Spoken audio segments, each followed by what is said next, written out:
Assalamualaikum warahmatullahi wabarakatuh, and good afternoon to viewers in Malaysia. Today, we are going to be discussing the issue of the International Criminal Court, ICC, specifically the attempt by Washington, by the United States, to render it useless or maybe to even eliminate it completely. And we know that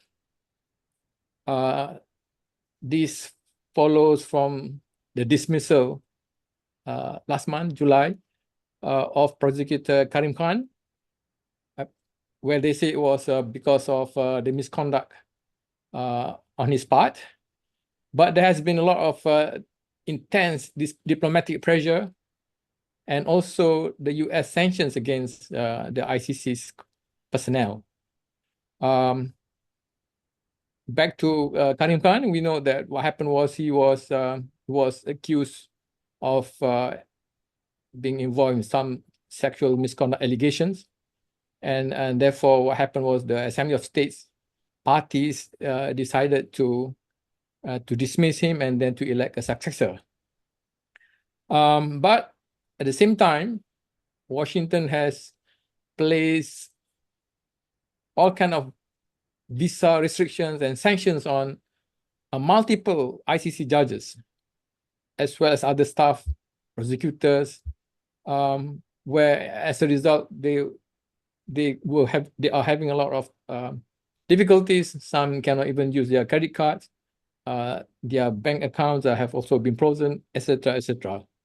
So this is a very strange situation when you have such a respected institution being treated in such a very harsh way, and the judges who have been held up in very high by the world community now being treated like they are common criminals.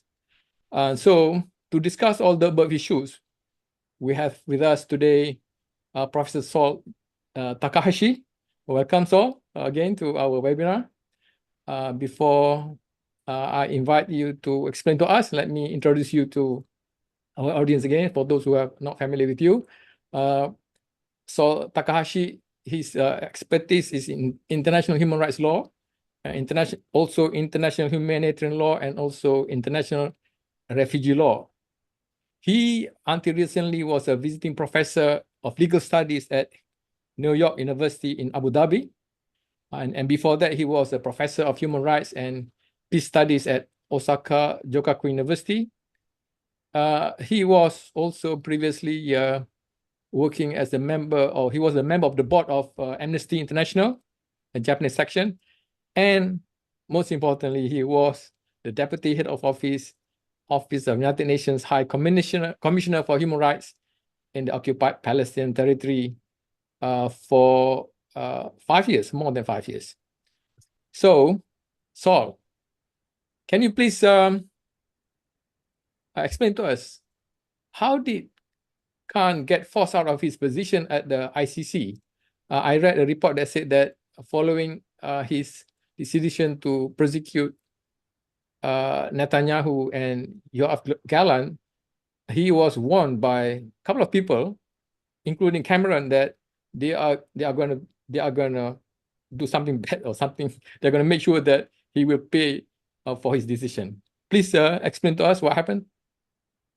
Oh, yes. Well, I mean, you've completely hit the nail on the head, so to speak. I mean, all of this, the removal of Khan, and that the removal of Khan itself is extremely problematic.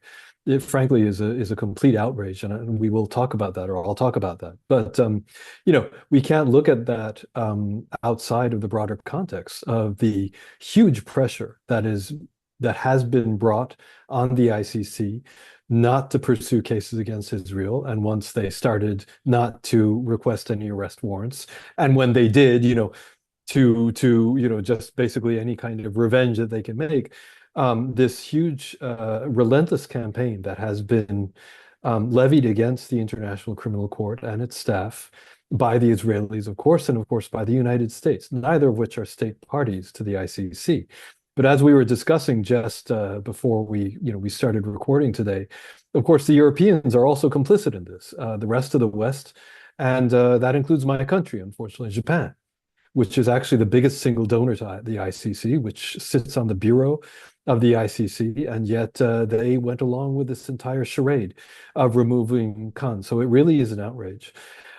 So what happened with Khan? I mean, maybe I should start off with that. So yes, he was removed on allegations of sexual harassment and misconduct and those kind of issues. Now, very much this reminds me of what happened to Julian Assange. And you will remember that, Julian Assange is frankly a hero. I mean, he revealed war crimes and cover-ups by the Americans and crimes against humanity that their military was doing all over the world, not to mention all over, all all other stuff, surveillance, illegal surveillance that was taking place in cooperation with other governments, including the Israelis, of course, and all of the, I mean, there will be books, encyclopedias on all the stuff that he managed to reveal. And of course, so he was the target of persecution by, countless governments. Then, at a certain point, he was a hero, and people were, all the people, in the human rights community, and people, all the sort of quote unquote liberals in a lot of countries were supporting him and saying, governments have to be held to account and all this kind of thing. And then the instant that these rape allegations, which certainly from the start seemed to me very bogus, these rape allegations from years before that, that took place in Sweden, or it took place in Sweden is what it was.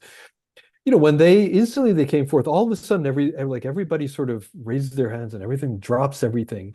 And it's like, oh, okay, now we have to take this very, very, very seriously. We have to focus on the trees, i.e. the sexual harassment allegations.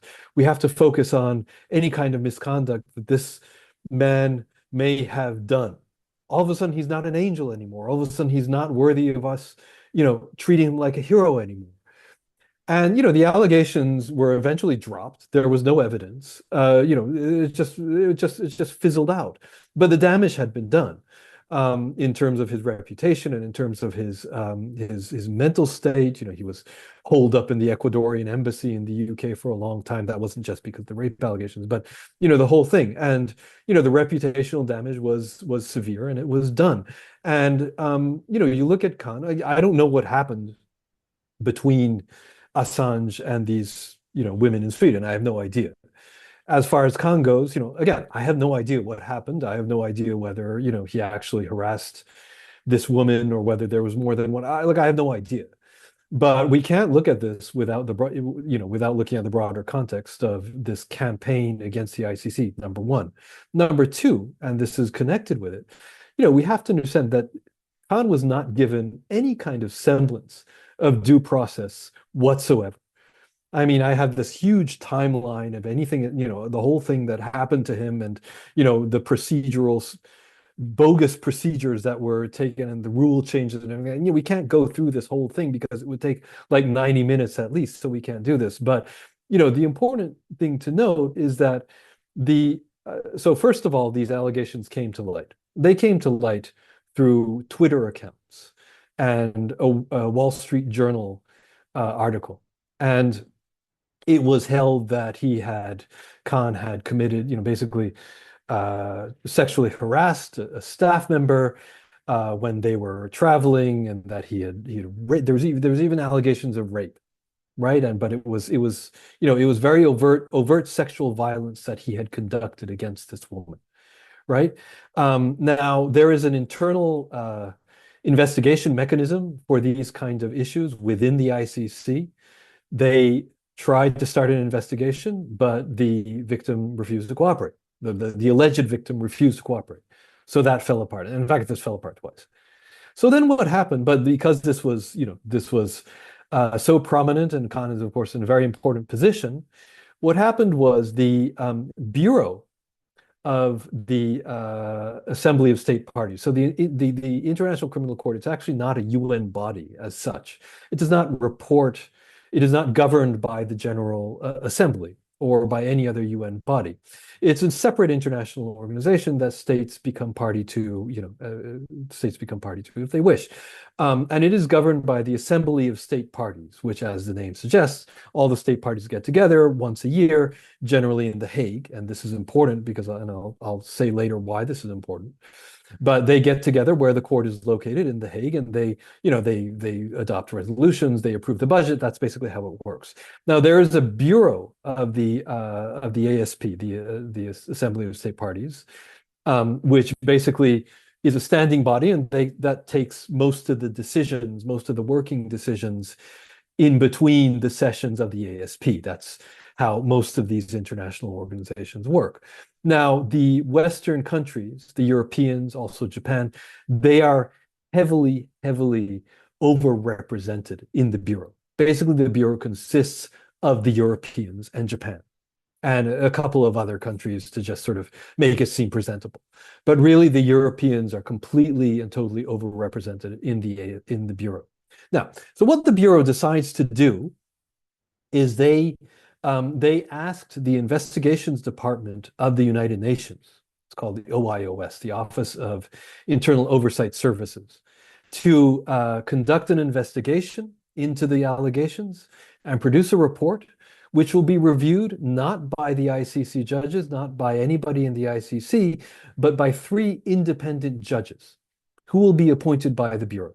Right? So these judges have nothing to do with the ICC. They are not even affiliated with the ICC. This was done so that there could be no allegation of favoritism or people, buddies of Khan, trying to sort of wink, wink, nudge, nudge his way out of this. No, this would be a procedure which could be criticized by nobody.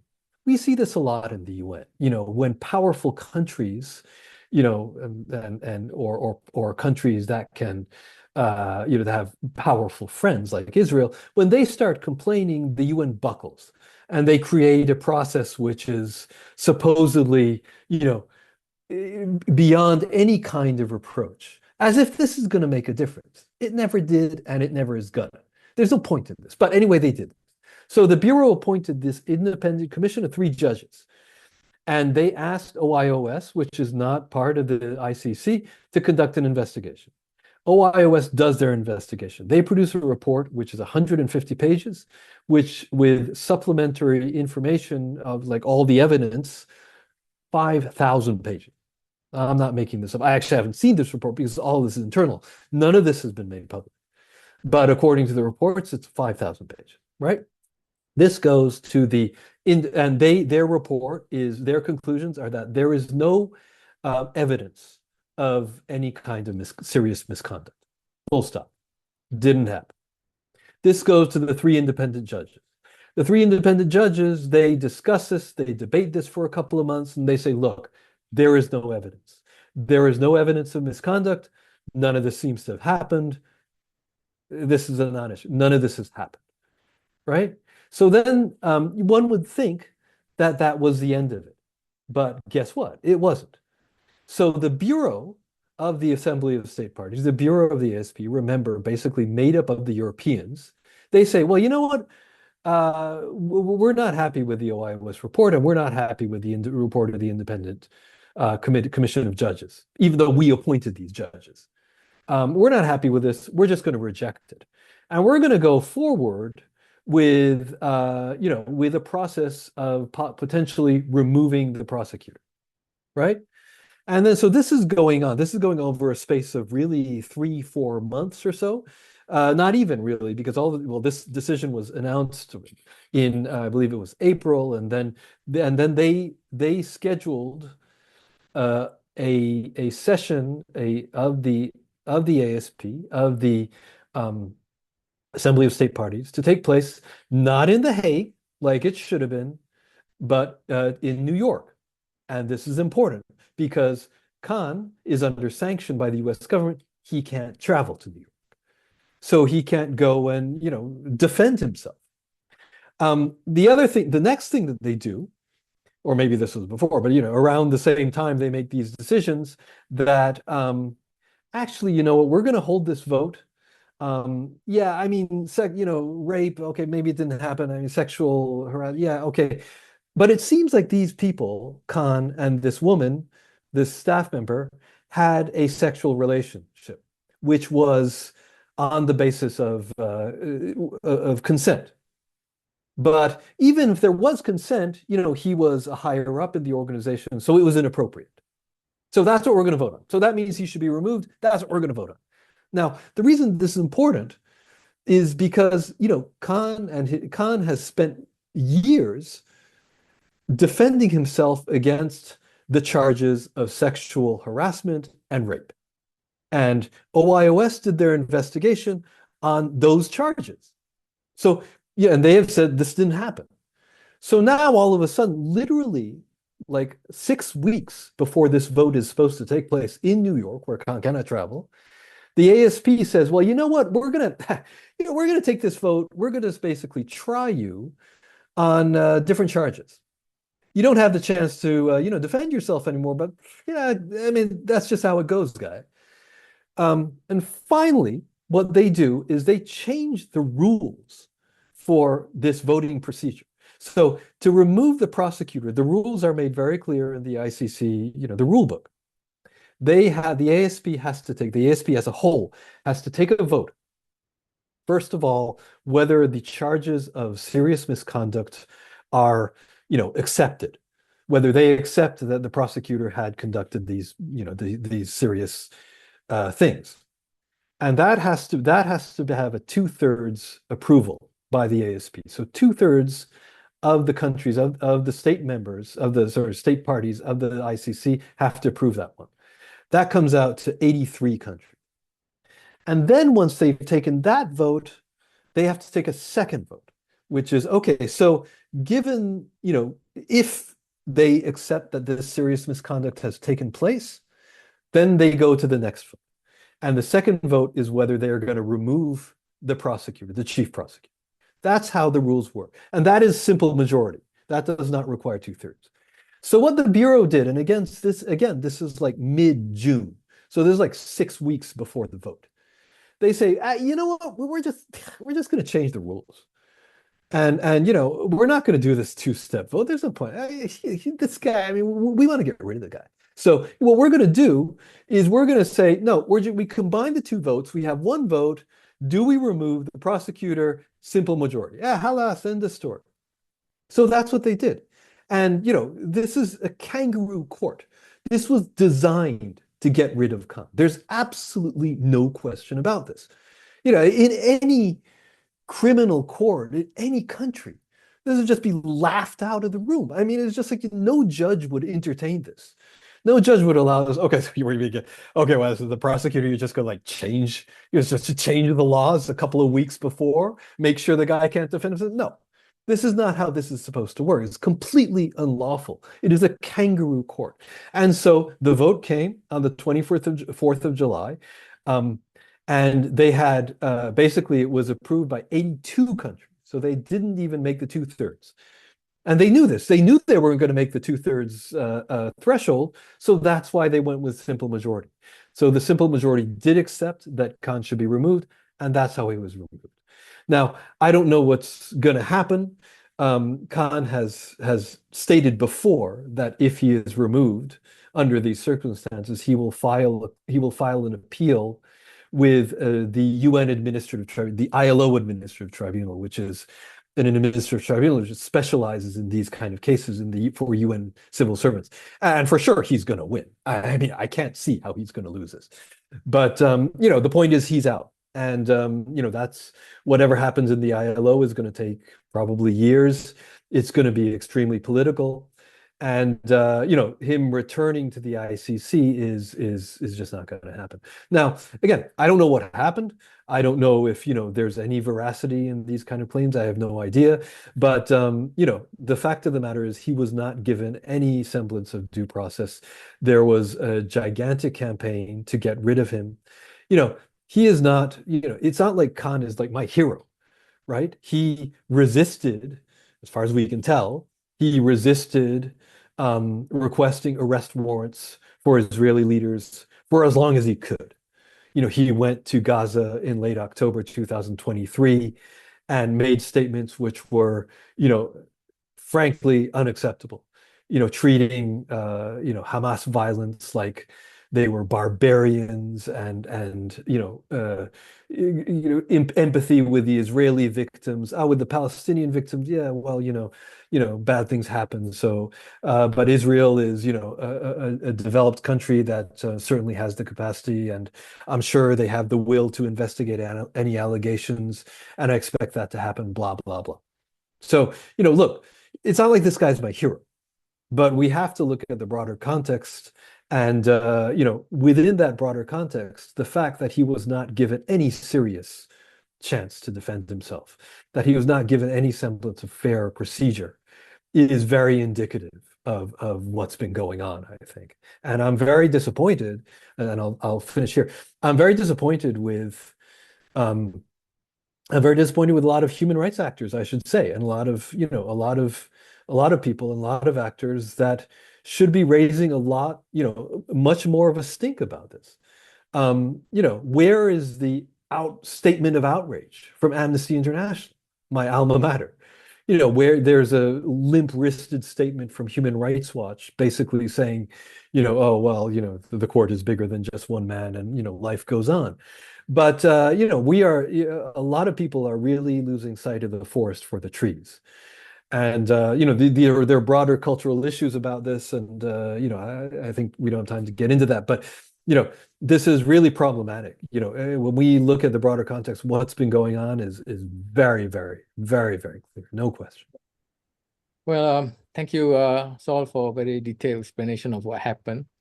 Maybe I was thinking just now, maybe the Amnesty International, Human Rights Watch, they don't want to make comments because of the nature of the allegations, sexual harassment, can be very sensitive. You don't want to be seen as trying to be protecting somebody who is victimizing women. Maybe that can be an issue too. Maybe, I don't know. But you mentioned also there's a broader U.S.-Israeli campaign against international justice and accountability, as a context of the firing of Karim Khan. So can you please elaborate on this? Yes, sure. Well, this, of course, has been going on for quite a long time, ever since, it came to light that the ICC was actually going to examine Palestine in any kind of serious way. Khan's predecessor, Chief Prosecutor, was also subjected to threats. Israeli spies apparently coming to her house in The Hague and basically saying, you've got a nice house here. It would be such a shame if anything happened to your family. We all know what this is supposed to mean, right?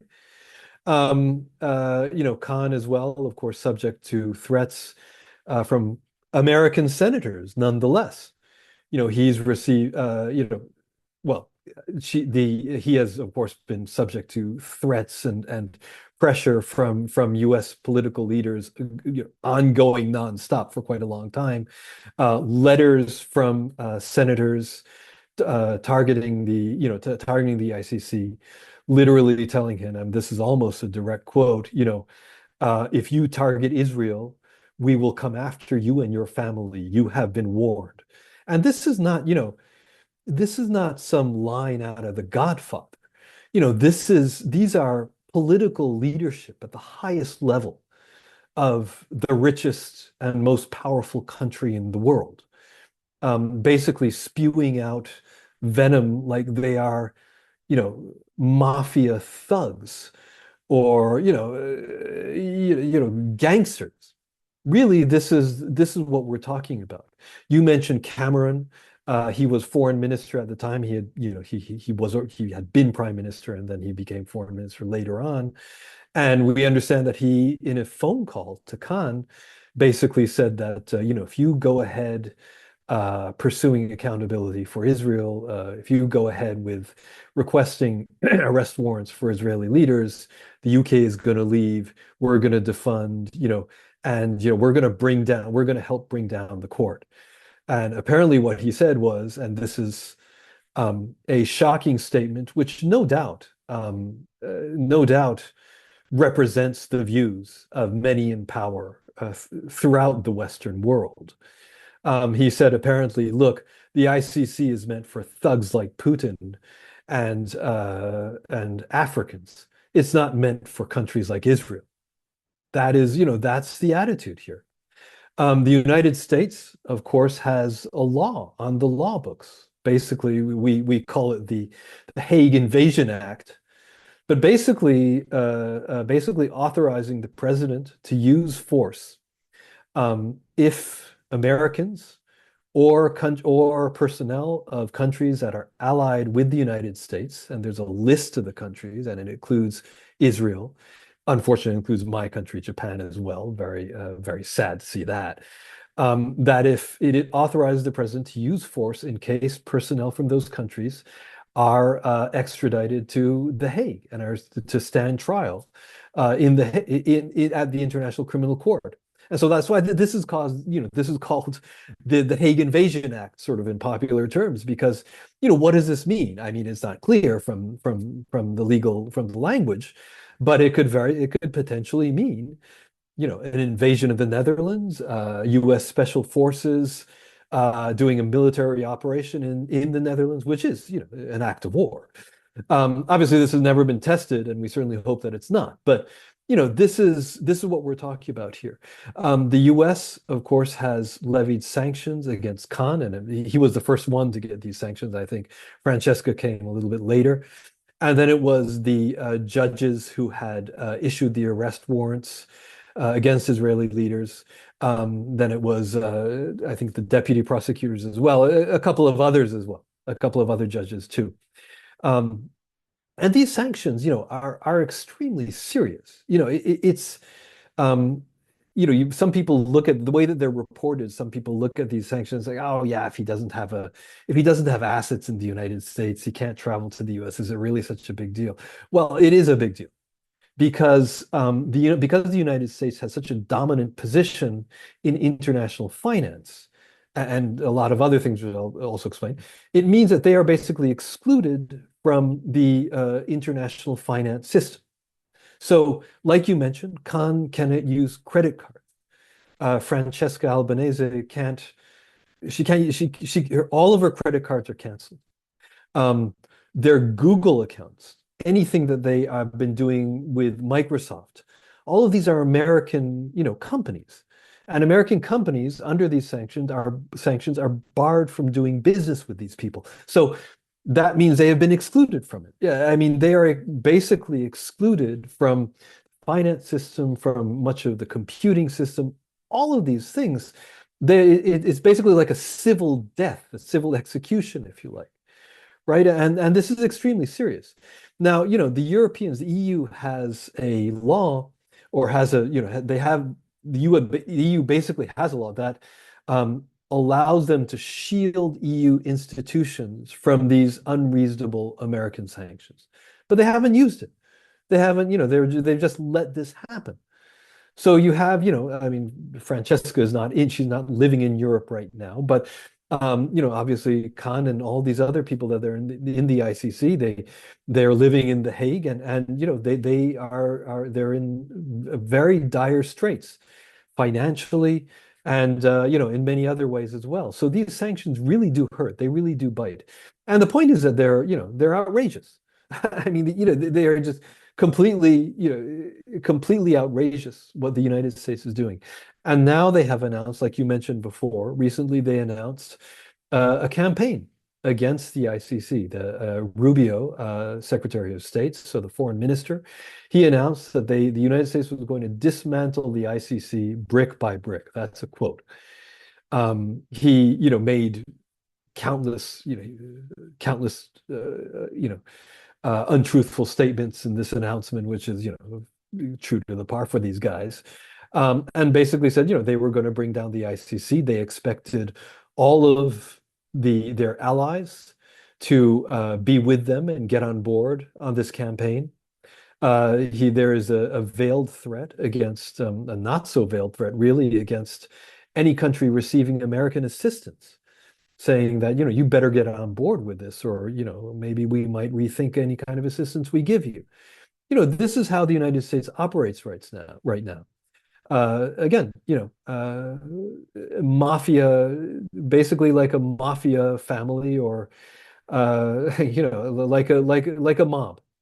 And this is what's happening. And this is, these are very dark days, because if powerful countries can intimidate international legal institutions, if they can, you know, if they can hamper international justice so that they and their allies are not held accountable for genocide and crimes against humanity.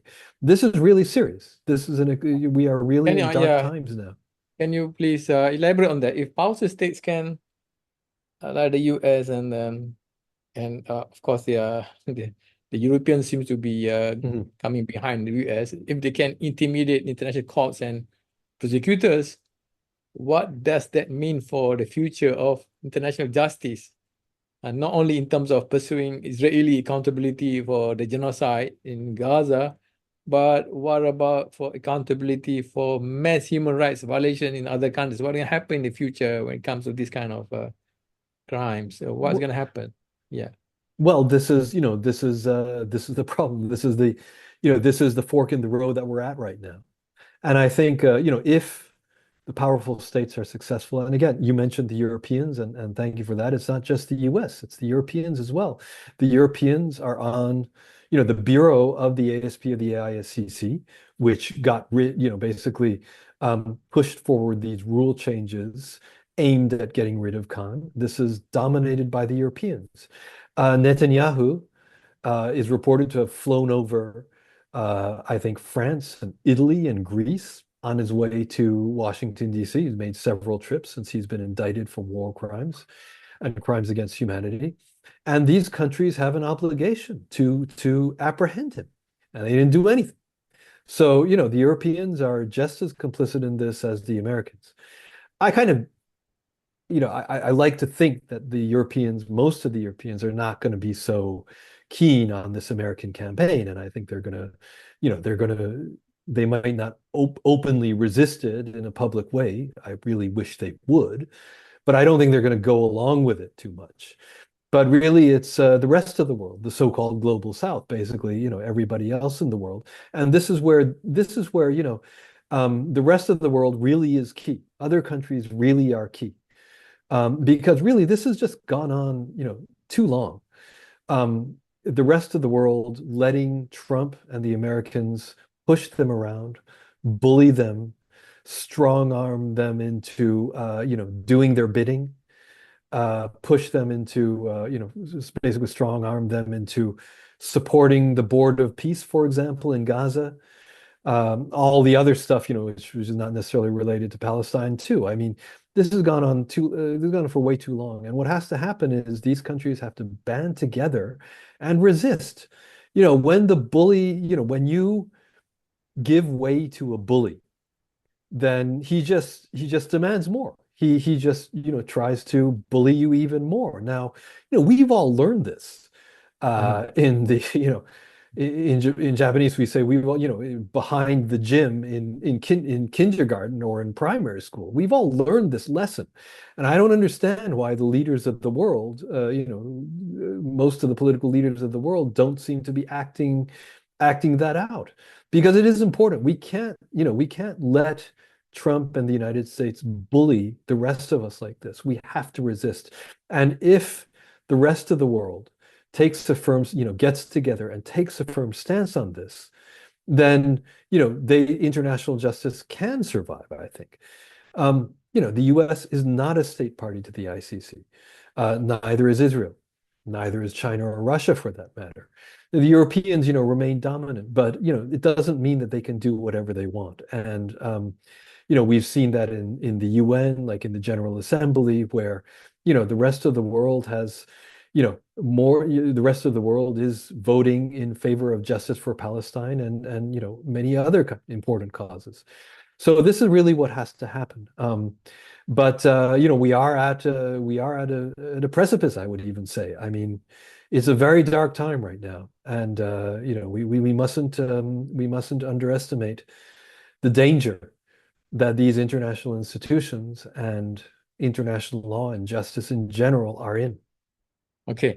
but we need very brave leaders, and but then they have been leaders are observing that those who dare to go against America, like uh, Imran Khan in Pakistan, has he's now in jail, and then you have Venezuelan leader now in jail in America, and no wonder Colombia, I think, has decided to withdraw right from the ICC, and so I suppose now, unless there are leaders who are brave enough to risk it, then we are going to see many more countries leaving the ICC. Is that the possible scenario that you can see? You know, I think it's Venezuela that's left the ICC, or announced it's leaving the ICC, but maybe Colombia too, now that they have a Trump ally in power. Maybe they've also said the same. I might have missed that. But Mhm. look, and Hungary, of course, is also, they also left. But, with these kind of international institutions, um, it's a very bold and overt and in-your-face step to actually leave. It's not something that countries generally do. And, with Venezuela, of course, basically an American puppet, American puppet right now. And Hungary, well, actually, Hungary, know what I'm saying. What am I saying? Hungary returned to the ICC. That's right. They first announced that they would leave, but then after the election, they announced that they would return. So that's been taken care of there. Um, you know, those are kind of extreme examples, but most countries, unless they are, literally militarily occupied or near it, like with Venezuela, they probably won't take that extreme step. But what's just as damaging is sort of what the Europeans are doing and what the rest of the, many other countries have done, which is gone along with it. This is almost just as damaging. I mean, or yeah, it's almost as damaging as actually leaving the ICC, is showing up, going to the ASP, but letting the Americans in the background and their cronies in Western Europe, letting them push you around and letting them, set the agenda and, do whatever they want, and, you just being invisible there. And that's almost as damaging. It might even be as damaging. So that's, I think, the danger. I see the same thing, with the UN. I kind of doubt that the UN will go completely out of business unless the Americans kick over the bin and leave, which could happen, with Trump. I mean, that's definitely something that could happen. But what I see is the UN just, you know, more and more losing influence, losing its role as the central international body for these kind of international policy discussions and legal discussions, and just generally sort of shriveling up and doing nothing except a little bit of humanitarian projects here and there. So Yeah. that's probably more the danger. But with the ICC, this is, it is extremely serious. There are a lot of issues with the way the ICC has been operating up till now, and now clearly with the removal of Khan, this is also a big. This is a big issue because it shows how dominant one group of countries, i.e., the Western countries, are. Yeah. So this is a problem. But still, I kind of believe that instead of it's better to try to make a better institution out of what we have, as opposed to throwing everything into the bin and trying to sort of rewrite it from scratch. But Okay. let's see. Now, I mean, maybe with yeah, the UN, maybe that is going to be important. but I think today I read that the next Secretary General of UN may be somebody who is very pro-Israel, apparently from Costa Rica. So that's bad news. I don't know whether that's going to happen or not. But coming back to the ICC, I read reports that say that ICC announced that the investigation will continue despite the removal of Karim Khan. Is that going to happen? Is the prosecution process going to proceed, and then later on we can see the possible arrest of Netanyahu, or are we going to say that's it? We are not going to see any Well, possibility of that happening. look, see, this is the point. I mean, if the ICC were to, for example, and I'm not saying that this is going to happen, But if the ICC were to come out and say, you know what, now that Khan is gone, we're going to revoke the arrest warrants for Netanyahu and Galin, and we are just going to, we love Israel now and everything is just fine. If they were to do that, there would be obviously a huge outcry. And it's just not, these people are proud of themselves as being legal professionals and they look at themselves in the mirror every morning. That's just not something that they would do. But the more than that, the danger is, yeah, we're continuing. Oh yeah, we're continuing to investigate. And this is basically what was happening in the ICC until the overt genocide started in October 2023, because they had been sitting on this file for years and years. And if I've actually written about this, but if you can, and it's not just me, but if you compare it with, for example, if you compare the timeline with what they've been doing over the years with the Palestine investigation versus the Ukraine, I mean, it is completely night and day. Ukraine is, within a matter of weeks, there was a proper investigation, arrest warrants were being requested, within a couple of months. Everything was being at lightning speed, and the amount of money and amount of resources that was being given to the Ukraine investigation is just completely through the roof. Whereas with Palestine, it is consistently got the shortest end of the stick. It is the most underfunded and most under-resourced investigation in the ICC. So the danger is not that they, announce that they're abandoning it. I think the danger is that they sit on it and not do anything. Now, apparently there is an arrest warrant that has been requested for Smotrich, another minister in the Israeli cabinet of, fascists and genocidaires.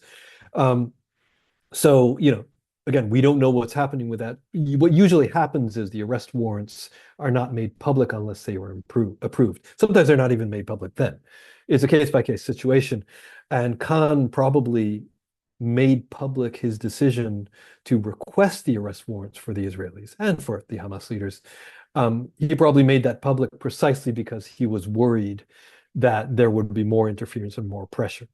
So that's why he made it public. But these generally aren't made public, so we don't really know. But I think the danger is more that they sit on it and things don't happen. We have to see. We don't know who the next chief prosecutor is going to be, but in this situation, it's bad because you have this situation. Now there's an atmosphere where the prosecutors realize, if I go strong on Israel, that could happen to me. They could change the rules. They could throw the rule book out the window and fire me. And, when you're at the level of Karim Khan or these deputy prosecutors, you're very established in your profession. I mean, he was disbarred in the UK, which is another whole dumpster fire and another outrage. But the point is, they're very established in their profession. They're at a certain age. But, when you're like at the mid rank or less senior ranks in the bureaucracy, you're a civil servant. You're worried about your career. You're worried about putting food on the table and putting your kids through school. You're not, you're just not at that position anymore. And now the message has gone throughout the ICC. I'm sure it had been going through before, but I mean, now it's unmistakable that if I, really do hard work on Palestine, if I stand out calling for accountability of Israeli leaders, I'm going to be in a difficult spot here. So maybe I'm just going to shut up. And I've seen this, a million times in the UN. I mean, I have seen this, a million times. No director has ever called a meeting and got staff together and said, look, guys, real bad stuff is going on in Palestine, but let's face it, we have to deal with the Israelis and the Americans. So, let's take it a little bit easy, huh? Let's be a little bit soft on the Israelis. No UN senior civil servant is stupid enough to do this. That's going to come back and haunt you, and nobody's going to do this. But what it is the unsaid. It's the silent atmosphere that is solidified that we got to be careful with this. Palestine is a career stopper. That's what I was told. I was told this by numerous friends in human rights when I, took on this position in Ramallah in 2009, that Palestine is a career stop. Are you sure you know what you're doing? This is not good for you. Maybe you want to rethink this. So, this is the atmosphere, and the danger is that this is just going to get more and more strong within the ICC.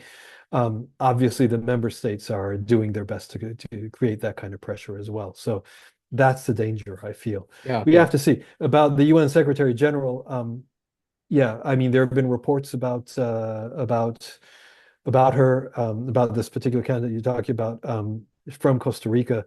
I'm not, I don't know that she's actually that pro-Israeli. I don't know. I don't have information about that.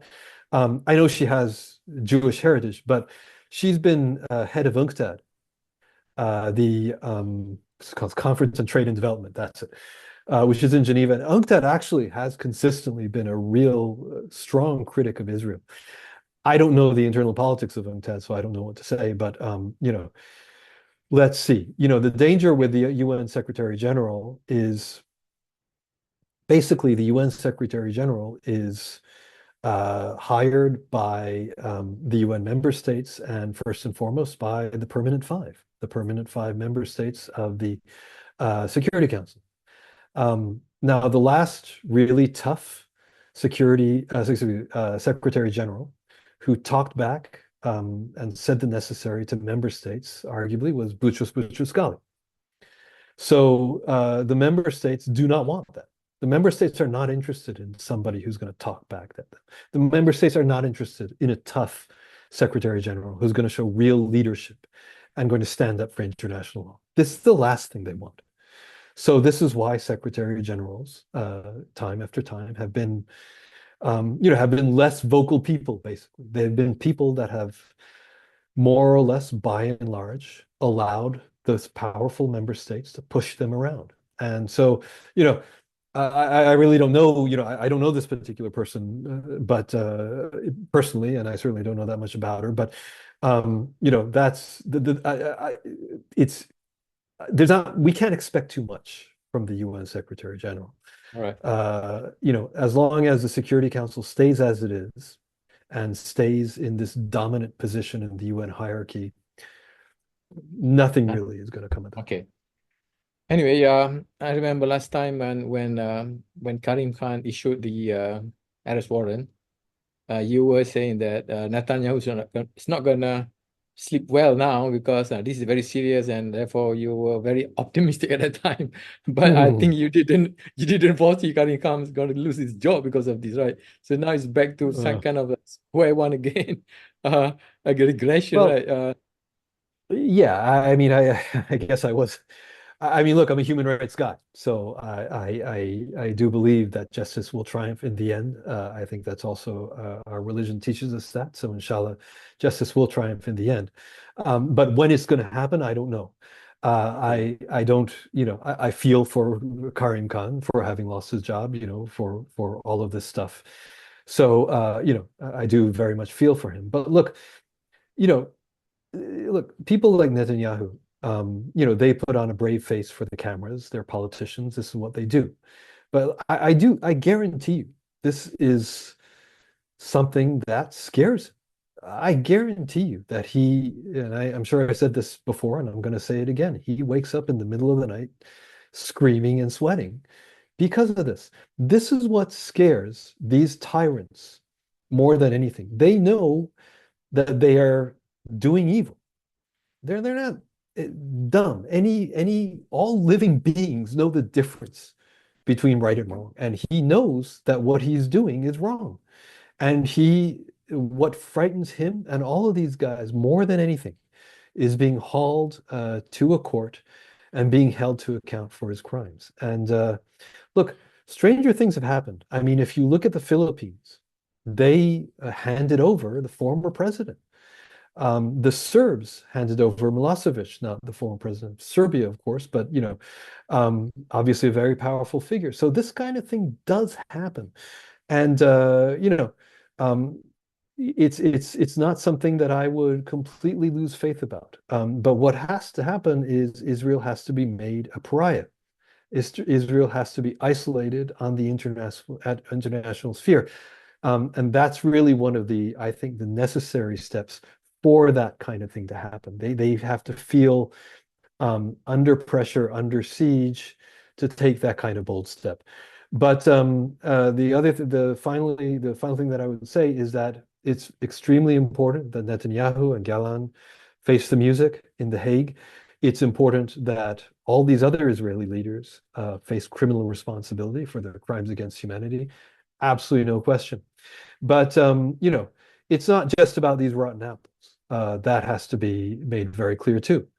Israel as a state has responsibility for these international crimes. It has a responsibility for the apartheid and for genocide and the crimes against humanity that it continues to commit. So, it's about criminal responsibility of these individuals, but it's also about the state criminal responsibility, the state responsibility of the state of Israel, and how the international community brings that about. That's also very, very important. Thank you very much, Saul. Inshallah, we will Thank see you very justice. much, sir. Justice will prevail, But and Palestine will be yes, free. justice will prevail, inshallah. And inshallah, we will see it prevail. It will happen in our lifetimes, inshallah. Inshallah. Thank you. Bye-bye. Okay, thanks. Thanks very much.